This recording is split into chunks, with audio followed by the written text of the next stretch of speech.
Hello and welcome back to eCabinets Tips and Tricks. This is part 3 on a series that I'm doing on how to create some fluted moldings for our cabinet here that will automatically change in size when you resize the cabinet or change the style widths and what have you. And the last video, part 2, I demonstrated how we could remove the deck and the bottom rail, and these parts will maintain the height that they're supposed to be. What I failed to do when I deleted that deck was, and I need to show you that, in settings and preferences, when I clicked on remove deck, I did not remove my bottom inset here. And also on face frames I have a deck float of 1/32. I left that like it was, and what happened was these parts did not extend down to compensate for not having this deck. In other words, they were too short. So always remember, if you remove the deck and or the bottom rail, you need to either adjust this deck inset or remove it altogether. For example, if you just wanted to remove the bottom rail and you wanted the deck to be flush to the bottom of this style, you would need to adjust this inset and probably remove any deck float that you have. If you wanted to remove them both altogether, this needs to be 0 and this needs to be 0 before you remove the deck or the bottom rail. So with that being said, let's get into creating some flutes on our parts here. What I'm going to do is I'm going to do basically two different styles of flutes. This one here, we're going to keep it just like it is, and we're going to have 3 flutes in this one, and we're going to want 4 flutes in this one. So what I'm going to do is I'm going to come in the settings and preferences, and under my face frames I'm going to go to page 2, and my right style, I'm going to make it 5 inches, and that will give us a 6-inch fluted molding here. So I'm going to click OK, and now this should be 6 inch. No, it's 5. I'm wanting 6. So this needs to be 7. I'm sorry, not 5. Let's go back into face frames, page 2, right style. Let's make this 7 inches. That will give us, because we have 1 inch inset here. Okay, so now we should have a 6-inch stretcher there, or in this case, fluted molding. Now we need to go into part editor. Let's make sure this one's 3. Yep. Okay, so we go into part editor here and go into our contour mode, right click and create edges. I'm going to offset these edges. I'm going to actually move these by 3/4. The width of the part divided by 4 in this case comes up to be 3/4. Click OK. Offset that, offset that. Now I don't want to move them, I want to copy this one so we have one in the center. Now these are centered based on the lines, but they're not centered based on the cutter. We'll fix that when we do our constraints. This line here, I want to move it down because I want my flutes to stop. In other words, I don't want them to go all the way to the very end of the part. So I'm going to offset again by 3 inches this time. You can make that whatever you want. Actually, I want to move this instead of copying. So I'm going to move it down 3 inches. And I'm going to come down here to the bottom and do the same thing. I'm going to move it up 3 inches. Click on the line and move it up. Okay, so while I'm in here,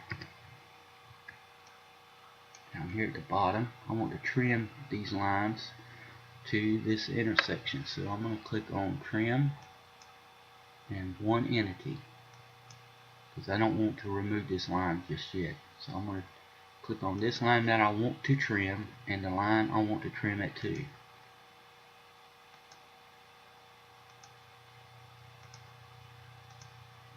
Now I can just simply delete this line because we're not going to need it anymore, and do the same thing here.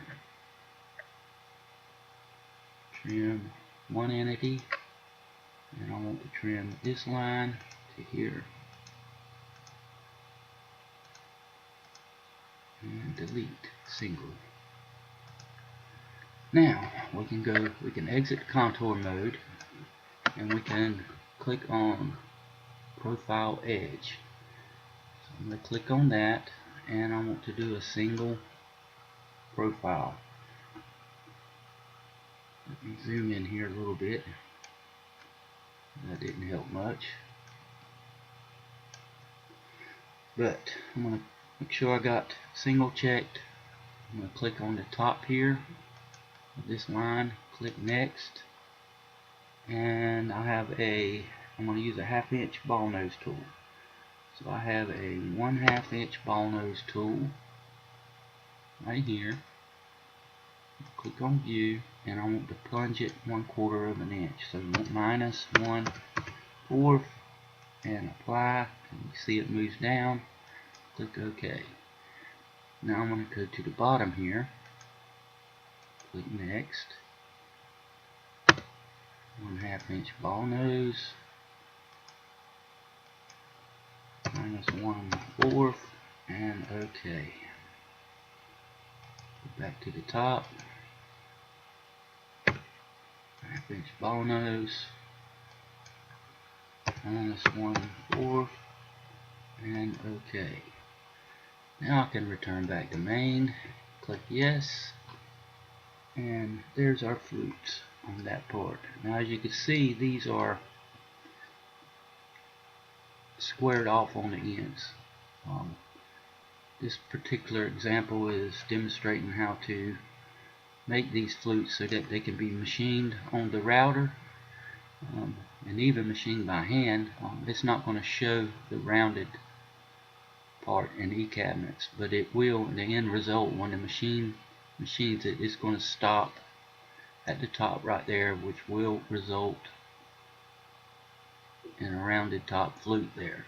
Now there is ways of creating these for visual purposes, but honestly I can't remember ever trying to machine one of them. I don't know how that would work, but anyhow, this is what we're going to do here. Now we need to put some flutes on this fluted molding here. I'm going to go into Part Editor and go through the same process. Create edges, do my offset. In this case it is 6 divided by, and I want 5 spaces this time because I want 4 flutes. It's 1 3/16. I'm going to move the line and move that line, and this time I want to copy the same amount. So that's 1 flute, 3 flutes, and 4 flutes. Click on move, type in our height that we want from the top, and offset that. And while we're here, we can trim one entity just like we did on the previous one.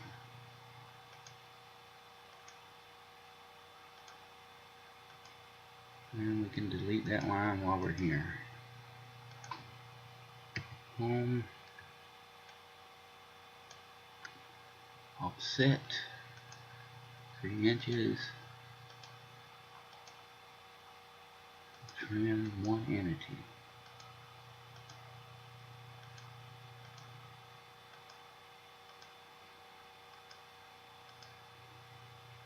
delete single and home, and exit the contour mode. Click on our profile tool here, single, and go through the same steps. Next, 1/2 inch ball nose, minus a quarter. Okay. Next.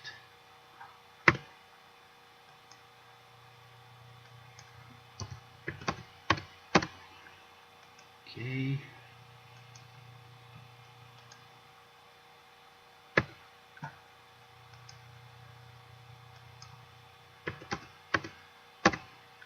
Oh, I put my minus in there. And let's see, we went down, up, down. Let's go up. Next.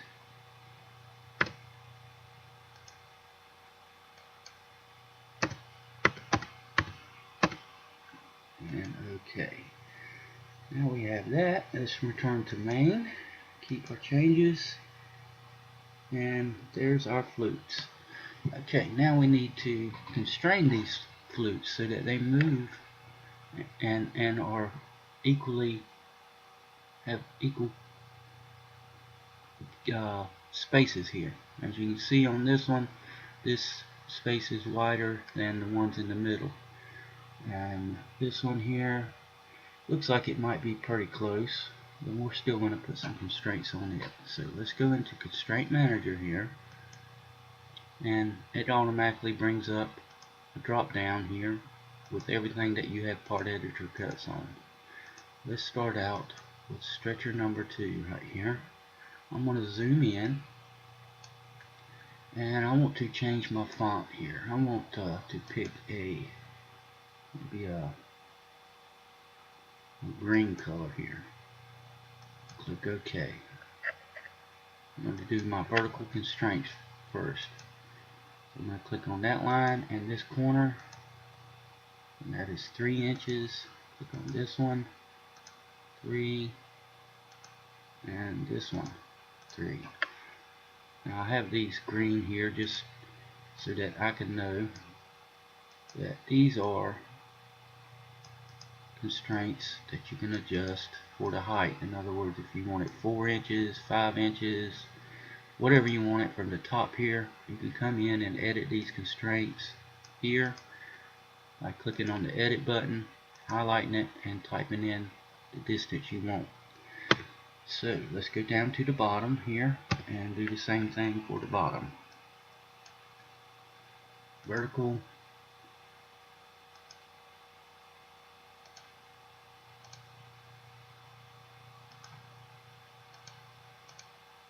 and last one.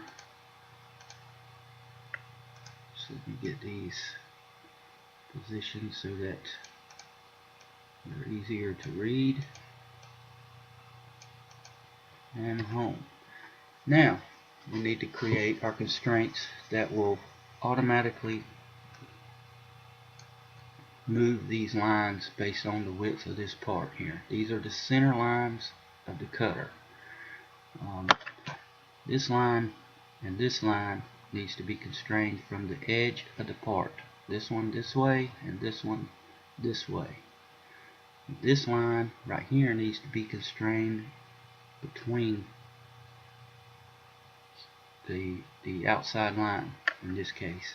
So I'm going to click on horizontal, and I'm going to change my font here. I'm just going to make this a red.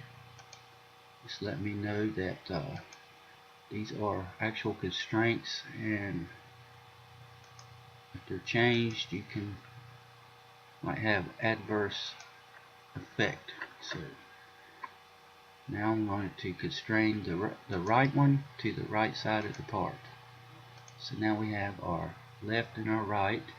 Now we need our middle.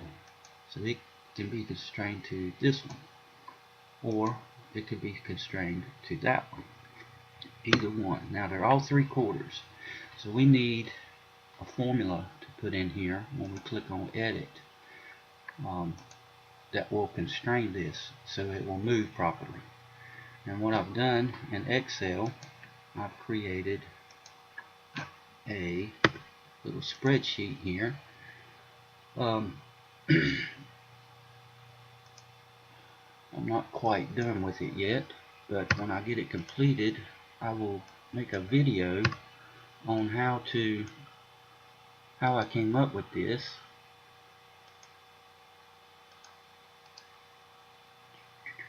Let me get rid of these clear contents. On how I came up with all this, and what it does is it automatically calculates a formula that you can right click and copy into Excel. And what you do is you just enter the part width, your cutter diameter, the number of flutes you want, the number of spaces that it's going to have, and it will calculate the space width for the outside edge. And it will also create the distance to the center line from the two outside edges. Currently I don't have, like I said, I'm not through with this yet, but I don't have the distance between for the center sections, but I do have a formula here that you can use. And like I said, I'll get into more detail on the video when I make one on this, but right now I'm just going to minus down Excel and maybe even minus down eCabinets here. Let me get rid of U.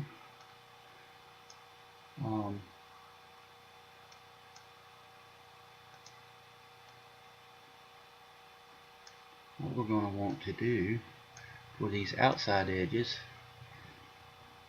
we're going to want to use, sorry about that, this formula right here, left, right, path, constraint. So I'm going to click on this and then right click, and I'm going to click copy, and I'm going to come into eCabinets. I'm going to make sure that I have my left selected and edit. So you just click edit, select that, and come in here. It's already highlighted. I can just right click and click paste and hit enter, and it moved it over and automatically put that formula in there. Now you can see it doesn't look like the same, but it works. So I'm going to click on, make sure I'm on edit mode, and I'm going to right click and paste and hit enter, and that one moved. Now I need this one, so I'm going to click back in Excel here. I'm going to click in this one. This is the mid flute constraint, the formula you need to put in there. So I'm going to right click, click copy, and come back into eCabinets. Make sure I'm in edit mode and click on this one and right click and paste and enter. Okay, so that's got those. So let's go to up down stretcher 1 here. This is the one with 6. And we're going to do the same thing here. We're going to go ahead and put in our vertical constraints. And let's use the same color scheme here. And we're going to click U, U,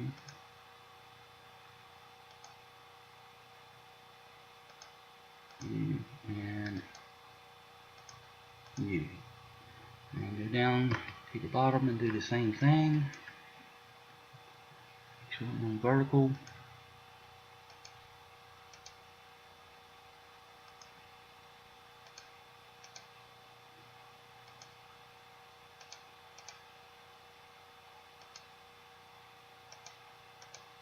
And home. Now we have those. We need to get our left to right or horizontal. Let me get, it's a little bit too close there, so right there. Okay, so I'm going to click on this one. First let's change our font color to red, and okay. And this is our left, and this is our right. Now we need our center one, so this one needs to be constrained to that one, and this one needs to be constrained to that one. Okay, so I'm going to do the same thing here. I'm going to go back into Excel, and we need to get our information here. We know our part is 6 inches wide. We're using a 1/2 inch cutter. We have got 1, 2, 3, 4 flutes and 5 spaces. Now, all we need to do is copy our formulas here. Right click, copy, and get in edit mode. Click on this one. This is our left, and paste and enter. Let me zoom out here so we can see what's going on.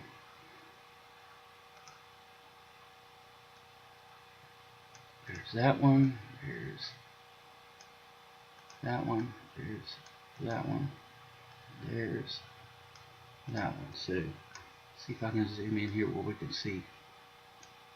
Alright, now edit again, and we're going to do our right one. Paste and enter. And now we need to get our middle one. So, I'll click on Excel. This is the formula we want. Double check and make sure we got everything correct. And copy. Now, if you were using a 3/8 cutter or 3/4, this you would change this to whatever cutter diameter you're using. So right click, I've clicked on copy, and in the edit mode, I'm going to click here, I'm going to click paste and enter, and do the same thing with this one. Paste and enter. So now we have our constraints for our 4 flute, and the process would be the same whether you had 4, 5, 6, 10 or 2. So with that being said, let's go back to home or back to main and apply these constraints to our parts. And as you can watch here, you'll see these move. And let's double check these and see how accurate we are.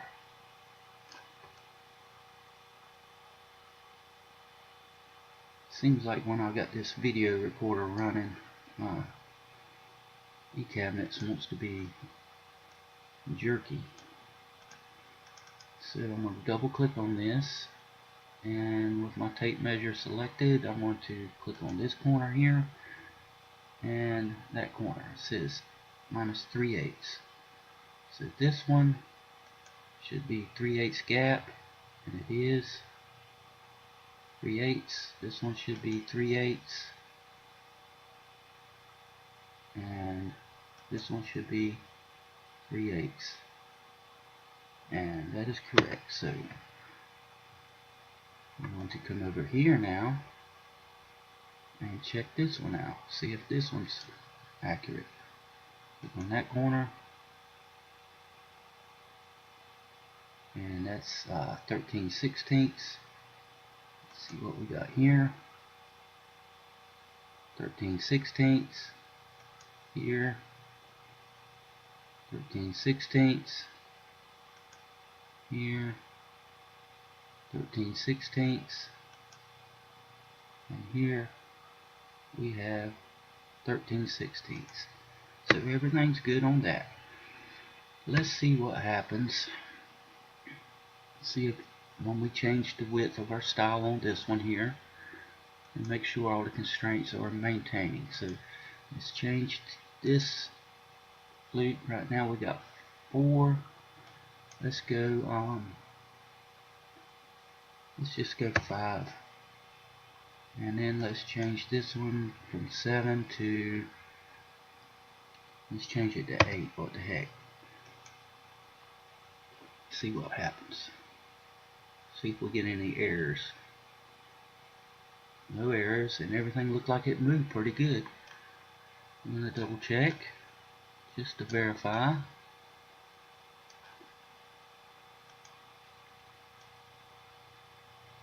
And since this one came out fine the last time, we might not check that one, but Let's just see what this one comes out to be.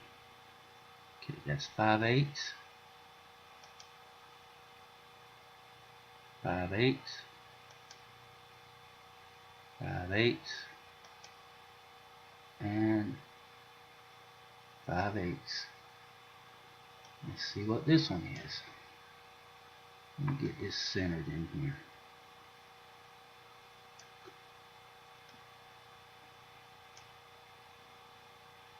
This one is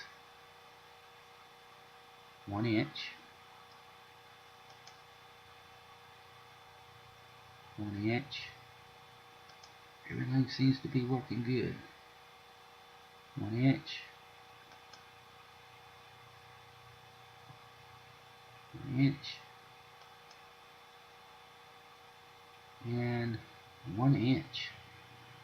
Alright, so that wraps it up for our fluted moldings here. We've actually created a